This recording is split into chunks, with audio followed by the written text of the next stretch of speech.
Hello. In this short recording, I would like to show you a useful way to show students the difference between series and parallel circuits. Now here I've got the PhET Circuit Construction Kit. PhET is a really useful set of simulations that you can freely download online. Just Google PhET simulations.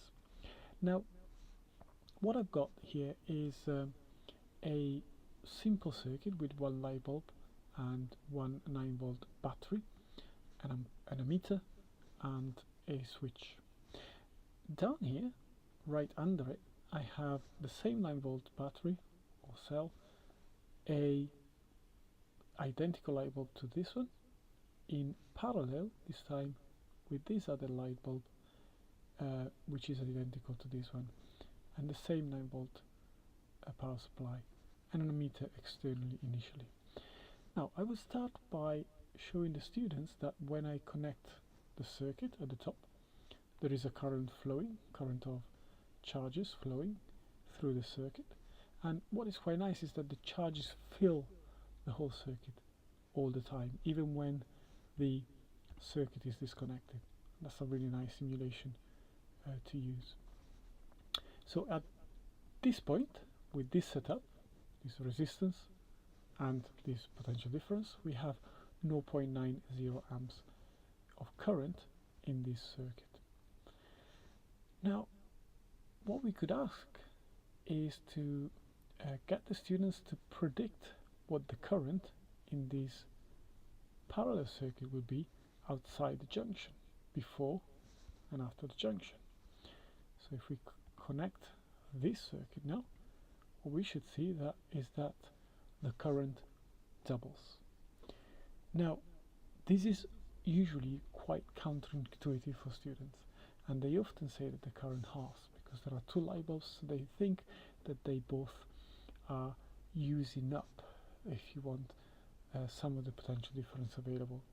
Now they are forgetting though that a component that is connected to the same terminals of a power supply will be at the same potential difference. So in fact this point is connected to that terminal, and this point is connected to the opposite terminal of the power supply. Therefore this point of this light bulb is at that potential, and this point of the light bulb is at that potential. The same as this point of the light bulb being on this potential, and this point of the light bulb being at that potential. What this means is that both light bulbs are at the same potential, therefore they should both draw the same current because they have the same resistance, and V over R will give you the same resistance, the same current. Therefore the current that we have here is exactly the same as the current that this light bulb was drawing, being on its own a single light bulb in series with a battery in a closed single loop. But we can therefore treat whatever happens inside this branch as if it was a single light bulb on its own with a power supply of 9 volts, and the same for this one. So here's a little test for your students to double check that they got this point. So if we split that junction and we add an emitter inside here, what are we predicting is going to happen to this circuit and to the and in this emitter? So let's connect this circuit. We've got 1.0 amps, same as before, and 0.90 amps. So we see that we got exactly the same situation as in this circuit here. Now we could add another emitter here just to double check and show you students that indeed things work as we predicted, and we get 0.9 amps here, 0.9 amps there. and so there's no surprises. So let's go back to this circuit for a minute and open the circuit again. This time we're going to split this junction. We're going to add another light bulb in series this time with my first light bulb in that circuit. So again, what will our students predict? The current will be here. Now at this point,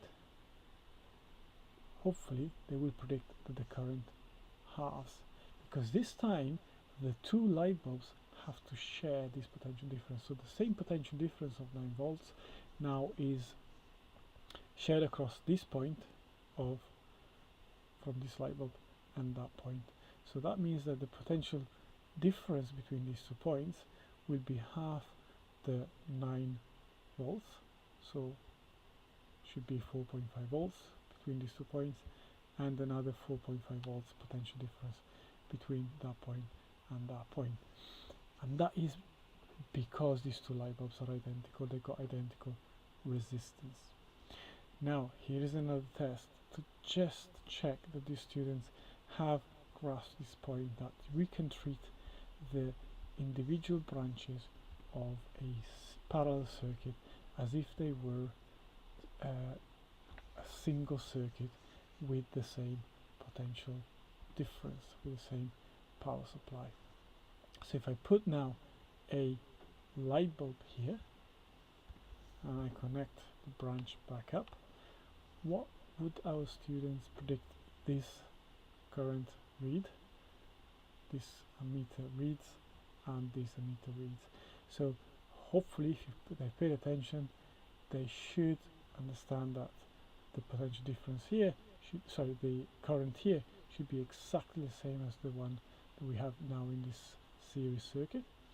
This one is untouched, we haven't actually changed anything in this branch, and therefore the current here should read the sum of this current and this current as they join together again here.